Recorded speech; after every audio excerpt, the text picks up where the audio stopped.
আসসালামু আলাইকুম, welcome to basic English grammar. আজকের ক্লাসে আমরা কালেকটিভ নাউন সম্পর্কে কালেকটিভ নাউন এবং ম্যাটেরিয়াল নাউন সম্পর্কে জানবো। শুধু এখানে কালেকটিভ নাউন কাকে বলে সর্বপ্রথমে জেনে নিই। যে নাউন দ্বারা এক জাতীয় কতগুলো ব্যক্তি বা বস্তুকে পৃথকভাবে না বুঝিয়ে তাদের সমষ্টিকে বোঝায় তাকে কালেকটিভ নাউন বলে।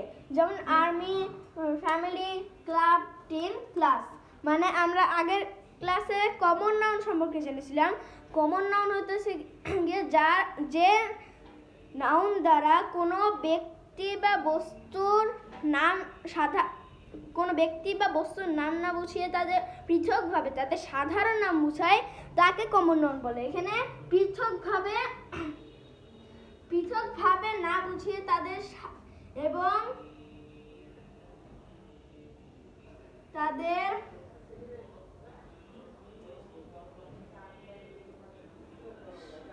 সাধারণ নাম সহ না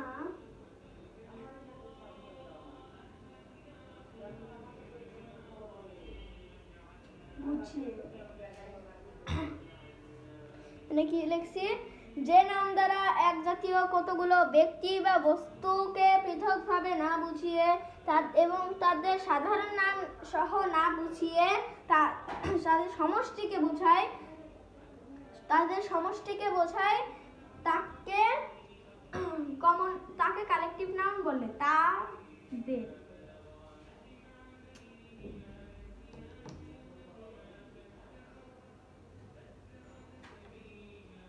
সহ না বুঝিয়ে সমষ্টিকে বোঝায় তাকে কালেকটিভ নাউন বলে। এখানে তাদের না লিখলেও হবে।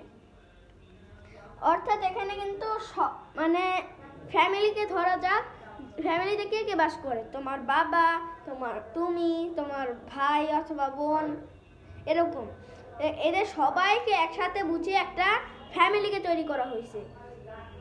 হ্যাঁ, তো কমন নাউনে আমরা কি শিখেছি?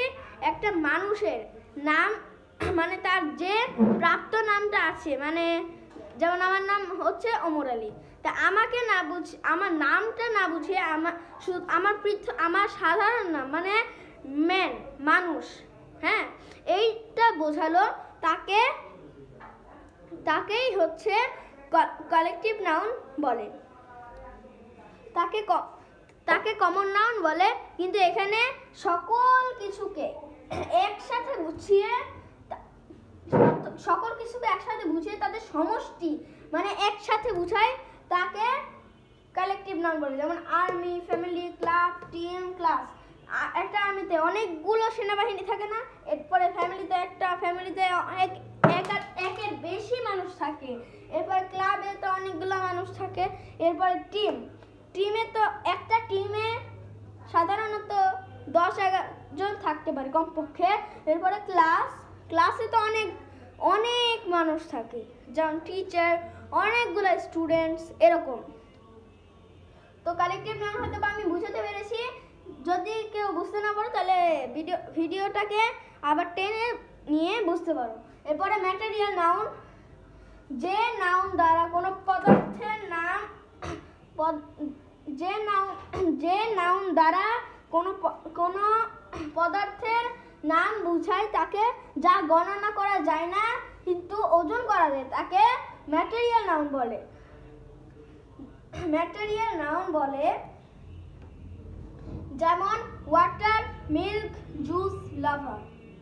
এখানে বুঝাইছে যে একটা পদার্থ যেটাকে ওজন করা যায় কিন্তু গণনা করা যায় না, অর্থাৎ যার ওজন আছে কিন্তু গণনা করা যায় না, তাকেই ম্যাটেরিয়াল নাউন বলে।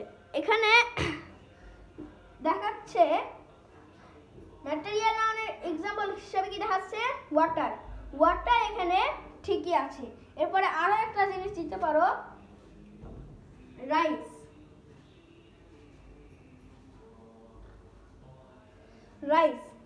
রাইসটাকে কিন্তু আমরা গণনা করতে পারি না। একটা বস্তাতে কতগুলো রাইস থাকে সেটা আমরা জানি না, হ্যাঁ, হাজারের বেশি থাকে। সেরকমই বোঝাচ্ছে এটা। ম্যাটেরিয়াল নাউন বলতে কোনো কিছুকে, এখানে তোমরা অনেকে ভাববে এখানে শুধু হয়তো বা তরল জিনিসকে বোঝাচ্ছে, কিন্তু এখানে তরল নয়, অনেক কিছুকে বোঝাচ্ছে যেটা গণনাও করা যায় না। ঠিক আছে, যেমন আটা, আটা দিয়ে আমরা কি করি, রুটি বানাই। আটা কি তরল পদার্থ না, আটাকে গণনা করাও যায় না।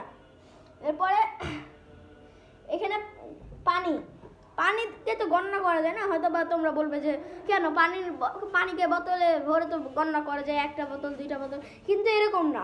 পানির এখানে একটা নদীতে, ধরো একটা নদীতে অনেক পানি আছে, অনেক পানিটাকে তুমি কি গণনা করতে পারবে? যেমন একটা ফুটা, হয়তো বা তুমি এই ফিল্টার থেকে পানি নিয়ে খাচ্ছ, তুমি কি গিলাসে চুমুক দিয়ে খাবে নাকি হাত দিয়ে এরকম একটা ফুটা, দুইটা ফুটা এরকম করে খাবে? না, তুমি অবশ্যই চুমুক দিয়ে খাবে। এরপরে মিল্ক, জুস, এরকম সবগুলা একই। কিন্তু এখানে তোমরা আবার বলতে পারো লাভা আবার কিভাবে তরল পদার্থ হয়। লাভাও একটা তরল পদার্থ, এখানে লাভা কিন্তু একটা তরল পদার্থ। ঠিক আছে, এটা তরল পদার্থ। এখানে তো এটাকে তরল পদার্থ এখানে বলা হয়েছে কেন?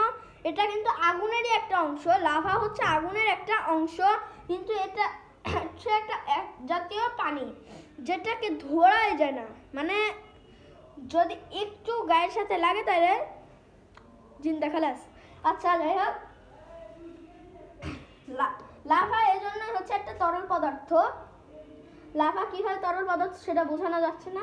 আচ্ছা, যাই হোক, ম্যাটেরিয়াল নাউন, তো যেহেতু আমরা এই সবগুলো নাউন বোঝাতে পেরেছি, তাহলে আজকের মতো আমাদের ক্লাস এই পর্যন্তই ছিল। সবাইকে আসসালামু আলাইকুম রহমতুল্লাহি ওয়া বারাকাতুহু। আর একটি কথা, আমার চ্যানেলে আরও সাবস্ক্রাইব বাড়াই দেওয়ার জন্য, এটা সবার কাছে বিনত অনুরোধ। ঠিক আছে, তাহলে আশা করছি সবাই আমার 100 সাবস্ক্রাইব কমপ্লিট করে দেবে। তো আসসালামু আলাইকুম রহমতুল্লাহি ওয়া বারাকাতুহু।